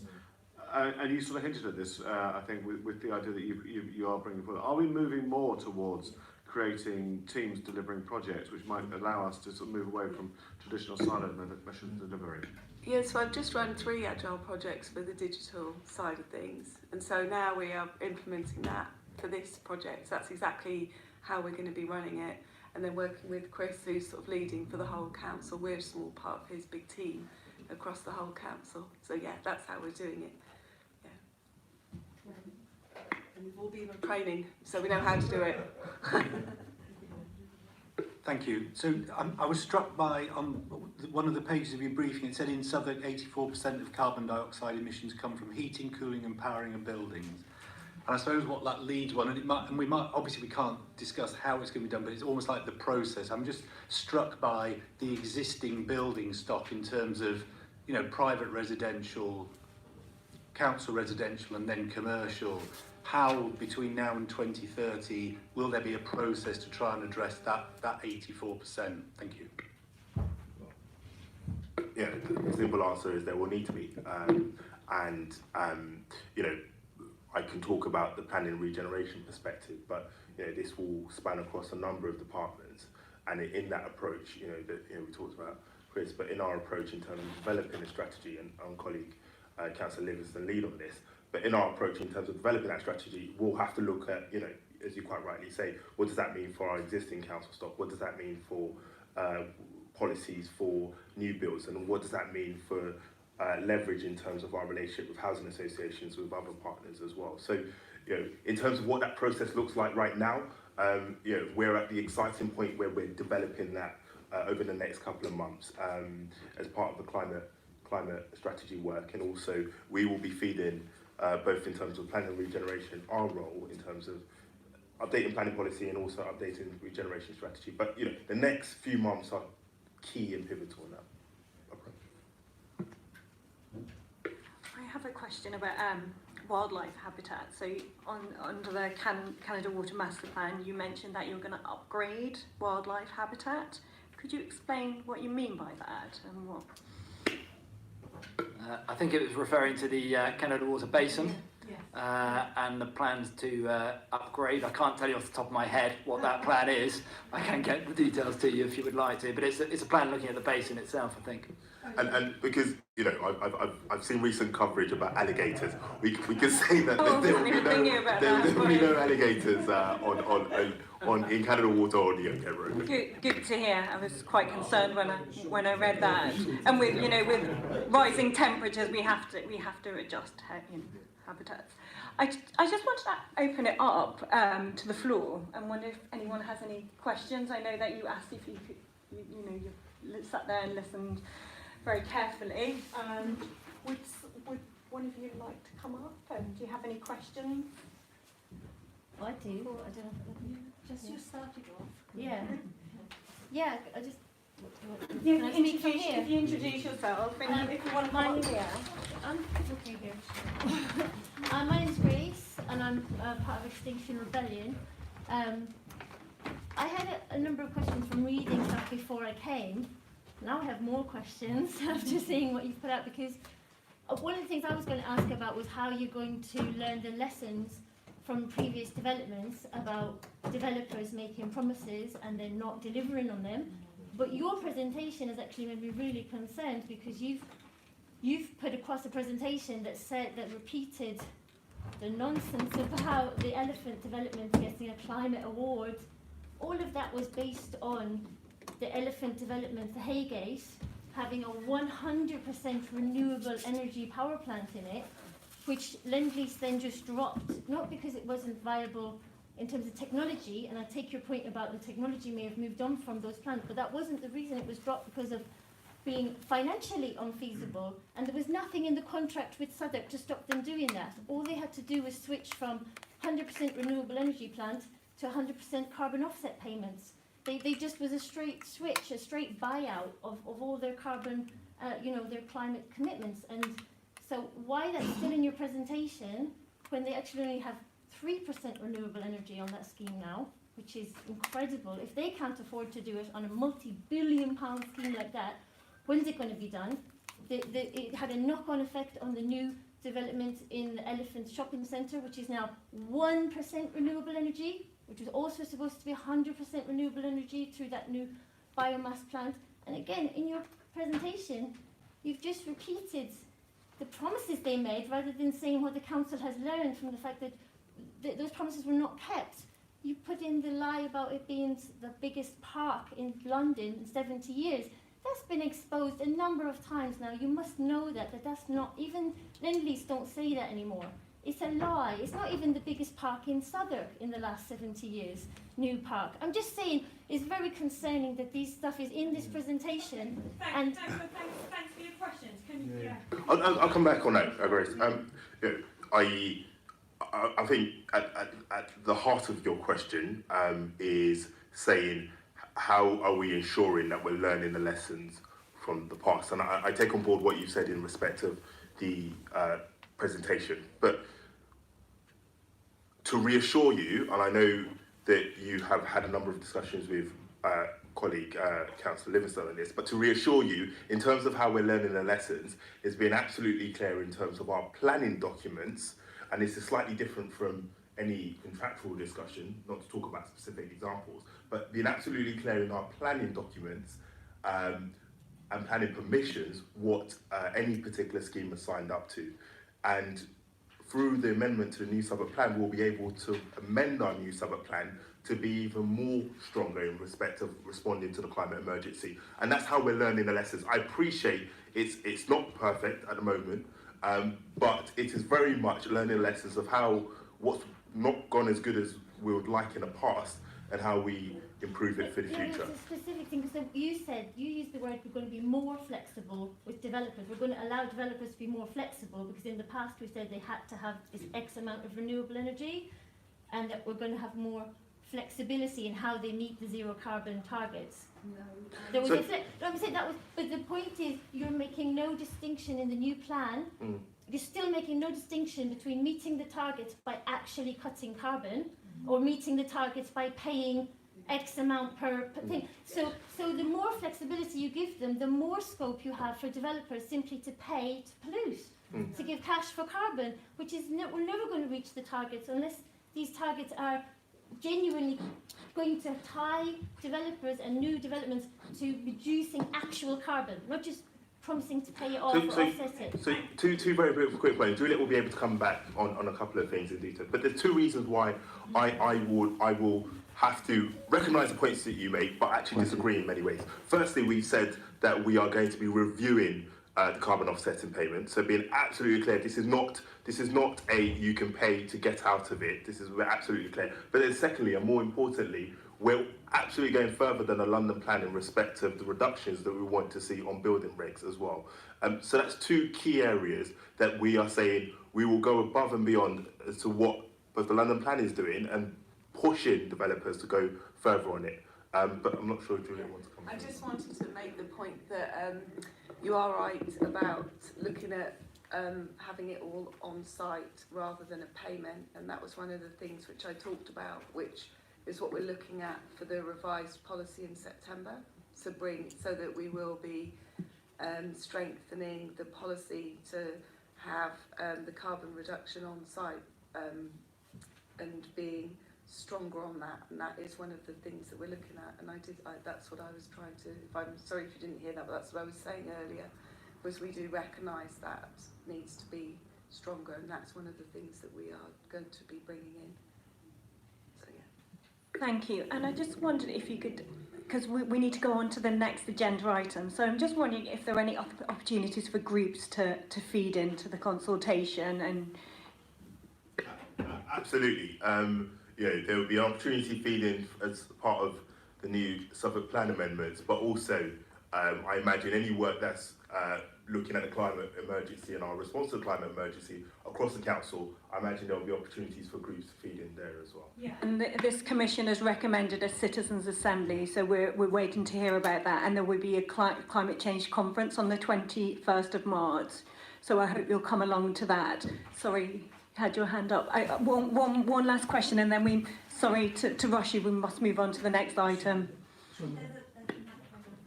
My name is Liba, I'm from the Southwark Green Party, and you were saying that Southwark wants green places and wants to make more, but our experience is that every green space is fighting again being built on, or the building is such push on the edges that it decreases the quality of the green spaces.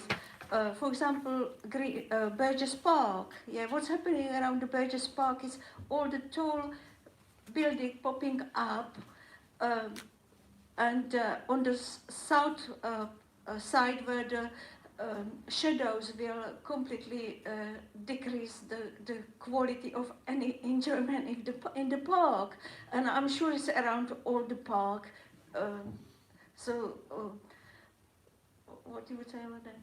Yeah, you know, it's important to recognise that any new development has to respond to the local environment and ensure that it's working. And one of our key aims is to ensure that it benefits the local community, and not just the local community, is not just individuals, it's also the local area in terms of park and open spaces. But I will always say that, you know, to achieve the ambitious goals that we have, we need to, yes, be reflective of what's not gone well in the past, but we also need to recognise what has gone well. And in recent years, we've seen significant investment. For example, in Burgess Park, we've seen over £3 million, making it in my opinion, a world-leading park in terms of green and open space. So to be able to respond to the climate emergency and hit the targets that we want to see in 2030, yes, we need to learn the lessons, but we also need to recognise what's working well and how we can do more of it. You didn't answer my question. I did. You didn't answer whatsoever, but you spoke it away. But you can't say that the tall building will completely overshadow the park. So that's what, and I've responded. I've said, you know, any new development, developments on the south side of the park, will need to ensure that it's reflective of local area and it will be taken into consideration. And this is what I'm saying. This will, every single development that goes through the planning committee or goes through the planning system, all of these things will be taken into consideration. And you know, whilst I can't talk about that specific example, but any new scheme coming forward, part of our key aims, written as one of our key strategic priorities in terms of the new Southwark plan, is ensuring it works for the local community. And we've been absolutely clear that the local community is not just individuals, but it's also the wider. Sorry, I'm gonna have to stop there. Can I? Sorry, because we are a bit strapped for time. So could I please ask you to submit your questions to our commission in writing? That would be really helpful, and then we can get a response for you. I'm sorry, I didn't know you were coming, and we hadn't factored that into the agenda. I don't want to, stop discussion, but I think, if you could submit those questions from that have come out this evening, we'd really appreciate your input. I'd like to know, and then we can respond to them. I just wonder if the council understands the difference between talk away the problems and actually sorting out the problems. It doesn't seem. Yeah. And also, I just wonder if the council have any idea what's our benefit for the local community, because it doesn't seem to us that hardly any of the schemes benefit the local communities. Quickly respond to that. I would. There's no getting around it that any new scheme has challenges in respect of concerns raised by the local community, and I think it would be remiss of me not to acknowledge that any new scheme has that. And what the bar that we set in terms of a new Southwark plan is saying, well, what are the tangible benefits for the local community? And any application is weighted against, on balance, is the benefits for the local community outweigh any challenges that inevitably will happen. And in that particular area, we've prioritised across the borough responding to the housing crisis, ensuring we're generating jobs for the local people, and ensuring that we're investing in green and open spaces. I know that in many people's eyes that might not necessarily outweigh this benefit, but in any application, that is what's being weighed up. Are we responding to the housing crisis? Are we seeing more social homes being built? Are we seeing more jobs going to local community? And are we seeing investment in genuine open spaces as well? And that's the decision that at each committee, planning committee members have to make, and that's the policy framework that we try and set. Thanks. And if you could submit your questions to us, we would appreciate that. And thank you for coming tonight and asking those questions. So I want to move on. So I just want to thank you for coming along, for presenting, and thanks. And if we go on to road user charging, Jeremy, you want to talk about that, don't you? I don't know whether you've had the chance to read the document that was sent round called green light. Jeremy's just going to sum it up in a couple of minutes. So, thank you, Chair. I just wanted to, as part of this discussion, put on the agenda, as part of the transportation conversation, the issue of traffic volumes. And I've just been struck how domination of traffic of our society sort of come up quite a lot, both in relation to the goals of the new Southwark plan and in the other conversation we had about transport at the previous session. I think what's really exciting is the fact that, you know, when the congestion charge zone was implemented in 2003, inside the congestion zone, traffic dropped by 20%. That's what happened. That was people only paying a £5 fee to drive in. Over time, you know, the cost of it hasn't gone up particularly. And obviously, you know, other things like private hire vehicles have come in, so the levels of congestion have gone up. But the underlying principle of paying to drive was established as being a significant, you know, change the game in terms of traffic volumes. And traffic volumes is an incredibly hard thing to address. So what I just wanted to put on the committee's attention is that last year there was the Centre for London produced this report, Green Light, Next Generation Road User Charging for a Healthier, More Livable London, which set out the territory of you know, how a modern generation, so moving away congestion charge, which is now quite a blunt instrument, how a modern sort of road user charging structure could start to work for, I mean, let's be honest, the whole of London, all driven journeys in London. So I just wanted to put it on the agenda there, and I think say that, you know, what and just put a challenge to the committee in a way is, my sense is that this mayoral administration, if re-elected, will take this agenda forward. It's likely, at least to get to the point that it will be ready by 2024, the end of the next administration. The concern is, if they don't, what will Southwark do? Because so much is predicated on starting to get these traffic volumes down.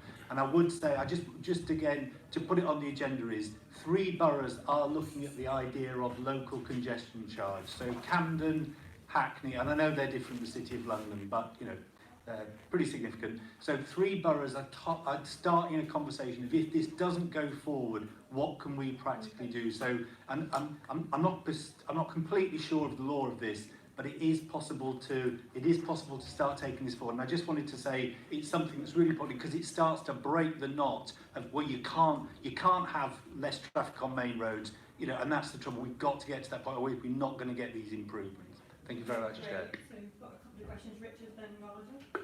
I'm not sure who I'm asking this question of, or is I just making a general comment? Yes, so I mean, no, I'm delighted you put this on the agenda, Jeremy, and it was very interesting. And so the 2 observations I would make, having read it, is, as you say, your last point. You know, who would take the assess the legal position of this as to what we can and can't do? Because if we have the legal powers to do this, it would be good to understand that reasonably soon. The interesting thing that I think was missing from this report was any notion of charging differential amounts for cars or vehicles of different size and emissions. I'm reminded of the many years ago, a relative who lived in the High Veld in South Africa visited, who had a ranch somewhere up there, and he remarked dryly to my father, "Wow, the roads must be very bad here given the amount of Range Rovers." Now, you can't walk around my ward or cycle around my ward without being run over by any number of cars, which really should be in an off-road environment. So, you know, it's not just a product of sort of class envy or anything, but you know, very, very large cars are necessary. They take up enormous amounts of space both on the road and in car parking, and they are driving an increase in fuel consumption and emissions. So we actually actively need to push for a culture in London where driving extraordinarily large vehicles, Range Rovers, Volvo XC90s, whatever, is deemed to be unacceptable, because in other cities in Europe, no one would dream of buying a car like that if they lived in an urban environment. Yes, so I agree with all of that. I think that it's something that Southwark absolutely has. It's something that Southwark absolutely has to consider, but it is one element of a package of measures that need to be announced in conjunction with each other. So ideas around, you know, we need more bike schemes throughout Southwark. We currently have, I think, is it one or maybe two providers of electric bikes that you can hire, you know, on the street. Why haven't we got 3 or 4? The point was made earlier about more deliveries made by cargo bikes and better forms of transport. Maybe Southwark wants to invest in that kind of delivery service, and I think we need to think about all the measures that need to be undertaken if, frankly, we are going to penalise people, and this is what it is, and I personally support it, but if we're going to penalise people for driving cars, I agree absolutely with the idea that there needs to be a kind of sliding scale of charges for different types of vehicles that have different standards of emissions. And I also think that we might want to get slightly nativist with the whole thing and ask ourselves if we have different charges for residents of Southwark as opposed to people who are simply driving through the borough to get to the city, or, you know, commuting through the borough, or even more controversially, who are using Southwark as a pick-up and drop-off point for private schools. You know, so I think we have to look at this in the round. It's a wonderful idea. It will only succeed if it's part of a raft of different incentives and disincentives around traffic. Tom? Very interested in this, Jeremy. It's a really, really fascinating read. Just in terms of what you're saying about the current mayor, is it your understanding that this is something that the mayor's looking at serious? It sounded like you felt that this really has a chance of getting into presumably the manifesto that's coming up.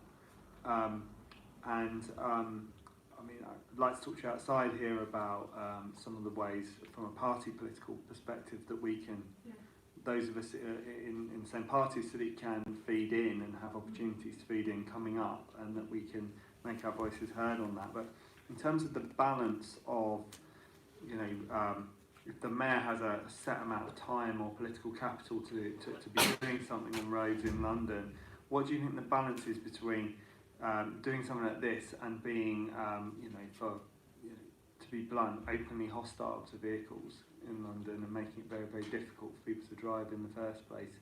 Just like to get your thoughts on, you know, the level of priority across both those areas. Okay, great. Does your question, question relate to what Tom said, or do you want? Well, if I could, Chair, it's a more direct question actually, and it's directed at this committee meeting. I think 2 or 3 meetings ago we had the Cabinet Member for Environment and Climate Crisis here, and you may remember I asked him about car parking on the street and car parking on our estates.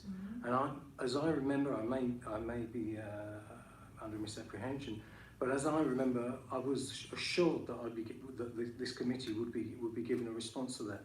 I wonder if that response has come, or if it hasn't come, why not? It was quite a clear question. The evidence must, I mean, I would hope that Southwark Council has got the answer to that question. It was quite a direct question. How many parking spaces are there on the road in Southwark? And how many parking spaces are there on housing estates in Southwark? Supplementary would be, why is it cheaper to park a car square metre for square metre than it is to have a house? But if driving and polluting the air is environmental crime, Southwark Council is complicit in that crime, because we're providing, and we're actually, to a degree, we're encouraging people to park and to drive in our borough. And now there is, for many years, I've been waiting for a sort of sea change. And now you know, to continue that metaphor, the tide has turned, and car drivers are in a minority, quite a selfish minority, I might add. So a lot of us consider, and it's time for us to start nailing down and actually getting the figures so that we can find out who's driving and what contributions they're making. Thank you, Chair. Yeah, I think just to answer that, I think it's in the roadmap. So let me just get those figures for you and get back to you. I think it's a really. I mean, it would help us. One moment, please, Richard. It would help us to take this narrative forward if we were to have those figures that I asked for maybe 2, 3, or 4 meetings ago. Thank you, Chair. Okay. I think they are in the roadmap, but. Can I make my point, because it does relate directly to what Councillor Neal has just said. Yes. This is a point that my excellent ward colleague Councillor Newens makes over, she's worked this out, which is that there is a complete dichotomy between what we charge for use of a bike hanger and what we charge for car parking. Yeah. Where we charge, where we have installed bike hangers in roads in Southwark, I can't remember off the top of my head what it is, but it is, if you fit, I think you're right. I think it's about £40 a year, and so which adds up to. We are, So a bike hanger is about the size of a car, which means that the revenue for that space for a car, even in areas where there is no CPZ. So someone's feeling back there with me. Yeah, I know. No, it's a good point. Yeah, it is, and we have discussed this before. So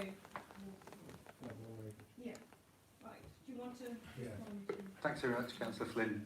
So I think the adopted Mayor's Transport Strategy, which was adopted in 2018, envisages the potential for road user charging, and I think investigation has gone on by TfL into that over the 2 years since the adoption of the Mayor's Transport Strategy. A number of boroughs, as I said, Hackney, City of London, Camden, in their transport plans that they developed, have openly talked about the need to take this forward, certainly in the next administration. I think in terms of, I think it's on the agenda, but it's politics now, probably leading up to the election, about how it's played, really. I think just going back to Councillor Burgess's point, I think it's absolutely about a package of measures whereby things are improved, such as public transport, walking, cycling facilities. So I think there has to be an improvement in London for those things before you can say it's fair to charge people across London. I think that was really interesting about what happened when the congestion charge was introduced. Mayor Livingston, through investment at the bus network, so that when the congestion charge came in, there was a fit-for-purpose bus network, and we've all, since then we've all benefited from that. So I think before you get there, I think you've got to have the package, and you've got to make it fairer. And obviously, this is more of an issue in the outer boroughs where public transport access levels are, invariably poorer currently. Thank you. Great. So I think, how should we take this forward? Well, yeah, if you want to suggest one, yeah. Sorry, please use your microphones because we can't pick it up on the phone. So sorry. I've been bane of this meeting. I'm extremely sorry. So is there a recommendation that we would like to make to the Cabinet Member for Transport and the Environment? Yeah. Which is that we would like to propose, explore road charging. Yes. Yeah. And in lieu of road user charging being developed in the next administration, join other boroughs to look at others, potentially congestion charging solutions. Yeah, and I think that, yes, if there's something in there about, we want Southwark to show leadership in this issue. To your point. So in the meantime, you might want to consider the point about legal advice. So we could ask for that. Yeah. Okay. To support the recommendation. Yeah. Yeah. Great. Okay. So I think the last agenda item was the plan going forward. So we have a meeting on the 10th, 11th of March. That's when our next meeting is. Just looking. Let me just get the work plan is in the supplementary agenda. Let me just get that. So we have a visit planned to Waltham Forest on the 10th of February. Do you have any preference for if it's a morning or afternoon? I think I would prefer afternoon. Afternoon, yeah. Because I have something on until midday. Yeah. Can anyone else make that visit? You can. Yeah, afternoon. Okay. So it sounds like afternoon is the way forward. Okay. And if other people were interested in coming, would that be? So Sorry? If other people are interested in coming, could they join the visit? Other people? Other interested, other people who are interested. Yeah. Yeah, that's fine. Definitely, I think, yeah. So in terms of the roadmap, so we made recommendations on the roadmap. That's going to Cabinet at the beginning of next month. And then Richard's agreed to come back on the 10th of March, the next Scrutiny Commission, to get to feedback on that. And then after that, there is a climate change conference, so we'll have a chance to feed into that as well. So the next one we're going to look at the movement plan again and get an update on the movement plan. And then we're going to hear from, I think it's you suggested someone, haven't you, Richard? Yes. You said Polly. UK 100. Yeah. Could you tell us a bit more about Polly and what she does? So Polly is the director of UK 100, which Polly Billington is the director of UK 100, which is an organisation which seeks to connect councils with advice and finance for generating clean and community energy. Southwark are in fact signed up to UK 100, but it's a way of sort of amplifying the voice of councils by connecting them and across areas. So I think that's she's someone I've known off and on for about 30 years, rather bizarrely. I happened to bump into her at a Christmas party. We had this conversation. I thought, hi, you must come to our. She's also a councillor in Hackney, so understands how councils work. And then we'll be putting together our recommendations on the air quality report on the next meeting. If you had a look at the plan, do you have any suggestions, any amendments you'd like to make? No? Okay, great. So we'll end the meeting. Can I just ask, there's the LGA Environment Seminar on Wednesday. Is anyone going?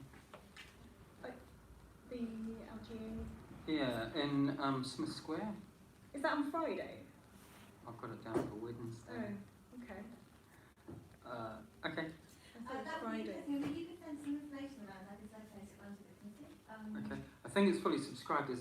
There's like a £75 fee if you don't turn up. So. No, So I'm we not, can- no, I'm not. That's